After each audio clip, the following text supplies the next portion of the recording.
মসজিদ থেকে সেনাবাহিনীর বিরুদ্ধে মিছিল বা বিক্ষোভ বের করার ফাঁদে পা না দেওয়ার জন্য আহ্বান জানিয়েছেন গণ অধিকার পরিষদের সাধারণ সম্পাদক মোহাম্মদ রাশেদ খান। আজ শুক্রবার দুপুরে নিজের ফেসবুক পেজে এক পোস্টের মাধ্যমে এই আহ্বান জানান তিনি। ফেসবুক পোস্টে তিনি বলেন, সতর্ক ও সোচ্চার থাকুন। মসজিদ থেকে সেনাবাহিনীর বিরুদ্ধে মিছিল বা বিক্ষোভ বের করার ফাঁদে পা দেওয়া যাবে না। এর ফলাফল মোটেও ভালো হবে না, বরং হিতের বিপরীত হতে পারে। সেনাবাহিনীর একটি গুরুত্বপূর্ণ অংশ গণ অভ্যুত্থানের ছাত্র জনতার পাশে এসে দাঁড়িয়েছে।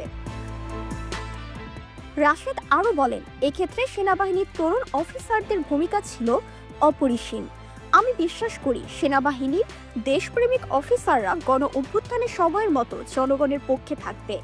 গুটি কয়েকের চেষ্টা কোনোভাবেই সফল হবে না। গণ অধিকার পরিষদের এ নেতা আরও বলেন, আনুষ্ঠানিকভাবে ঘোষণা বা বিবৃতি দিয়ে বা আওয়ামী লীগ নিষিদ্ধ ও গণহত্যার বিচারে সোচ্চার হন, মিছিল বা বিক্ষোভ করুন।